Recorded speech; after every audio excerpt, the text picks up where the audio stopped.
Anemia, a term often used to describe nostalgia for a time one has never experienced, presents a curious psychological phenomenon. This feeling transcends mere historical interest, manifesting as a deep emotional yearning for an era perhaps known only through photographs or stories. How can the mind generate such vivid, almost personal longing for moments that never were part of its own lived reality?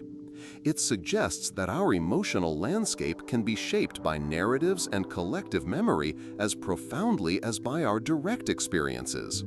This phenomenon is not about remembering the past as it actually happened, but rather constructing an idealized version of it that resonates with our present desires and unmet needs. Our perceptions of unlived times are overwhelmingly filtered through media, transforming historical periods into vibrant, often romanticized spectacles. Films, television shows, and literature do not merely recount events. They craft immersive worlds, imbuing specific aesthetics and values onto bygone eras.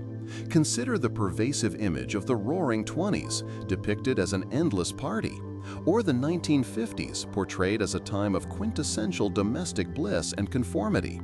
These cultural products distill complex realities into digestible, emotionally resonant narratives, making it effortless to adopt their idealized versions as our own memories of the past. We internalize these curated visions, allowing them to inform our emotional responses to periods we never personally inhabited. Human memory is not a perfect record-keeping system. Rather, it is a constantly reconstructive process, often blending facts with imagination.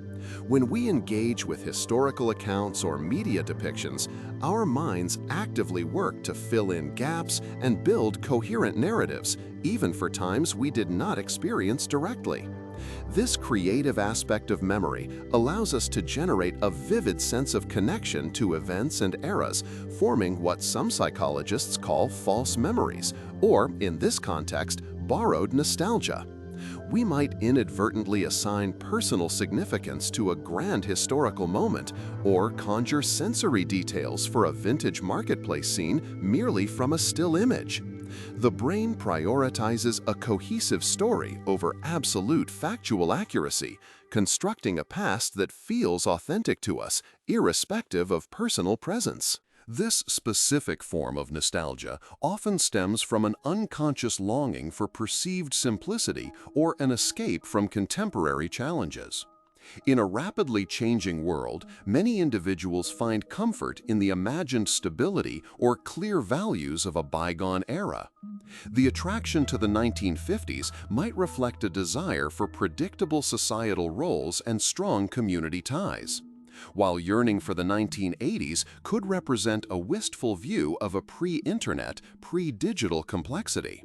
Such romanticized visions become psychological refuges, offering an idealized version of what life could be or perhaps what it should have been.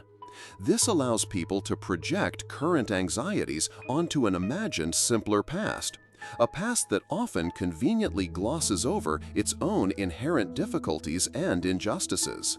Ultimately, the anemoia we feel for unlived times might reveal more about our current psychological landscape than any historical period. It's less about truly missing bell-bottoms or rotary phones and more about a fundamental human search for connection, meaning, and security. People often project their desires for stronger community bonds onto a 19th century village, or their craving for authentic artistry onto the Renaissance. This longing acts as a mirror, reflecting contemporary societal gaps or personal aspirations onto a romanticized historical canvas. Thus, the past, even an imagined one, serves as a powerful psychological tool for processing the present and shaping our hopes for the future, demonstrating how our subjective experience of time is far more fluid than a linear progression.